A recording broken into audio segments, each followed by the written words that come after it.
After the abomination of fair criticism and slander that endgame of Zenless Zone Zero theme was last few months, devs decided to bless us with brand new game mode, Threshold Simulation. 5 teams, high invested and mastered in performance and excellent improvisation skills in team building required. Isn't it obviously another lazy horror bait on recent characters? Know what? I have something to tell you. This mode definitely worth your time.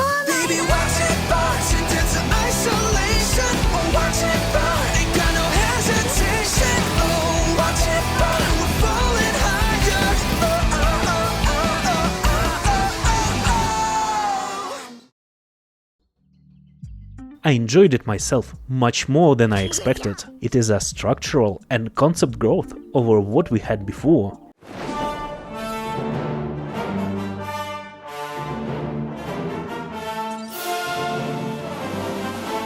Even though it seems to be just a hodgepodge of old modes in new shiny wrap. Let me explain myself and feel free to share your experience of this mode as well in the comments.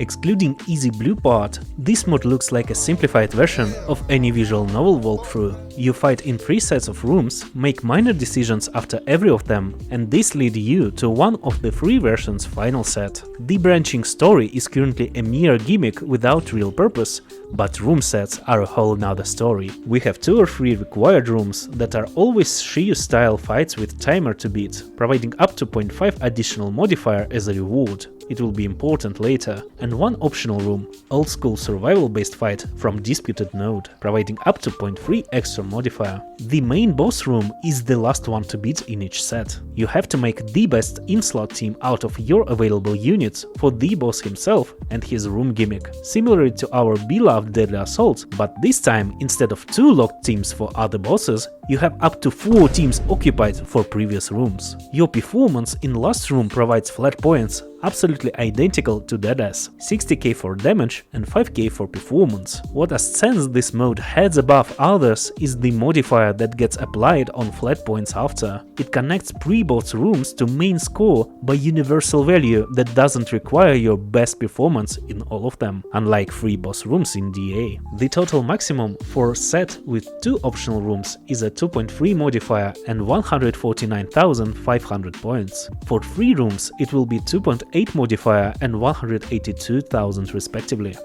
This creates the gameplay loop with a unique experience for players with old enough accounts and variety of agents to compose the teams. And I really mean it. You see, after closer look it becomes obvious that this mode is much more about team building than others we already have. In Deadly Assault after Cope phase you have literally 3 best in slot teams that are required to expect high enough score. In Threshold Simulation you need only 1 best in slot or over-invested team to max out flat performance points, when the modifier that will be responsible for getting these points to max is achievable by sub-optimal team compositions that just make sense and barely clear. This led me to playing Harumasa and Nicole team without titan amounts of copium, even though I have my beloved Shinji since her release. She is just a Force Yunkai disciple at this point and I couldn't spare her for, you know, Harumasa.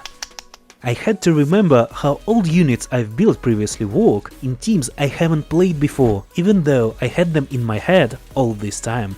From mechanical point of view, this is just a better Deadass. Instead of requiring best investment and performance for 3 teams, you have 4 fun teams to play decent and 1 real showtime. Though by decent and fun, I also mean playing Piper well enough to not die on his ult. This mode naturally interconnects Shiryu timer based rotations and Deadly Assault long run performance, the closest we got to real endgame experience, the pinnacle of long-term investment, skill improvement and team building without grinding undemanding floors again and again. And the reward for it is similar to Deadly Assault, easy to get polychromes rewards and cool flags title and badge with updating info on competitive performance. Probably the best untriggering balance possible. This may be my personal and only preference, but I don't need poly rewards for my skill expression. I will be fine with the fancy medal, but I generally feel better when less time invested players are not getting cucked by rewards requiring beyond bare minimum investment.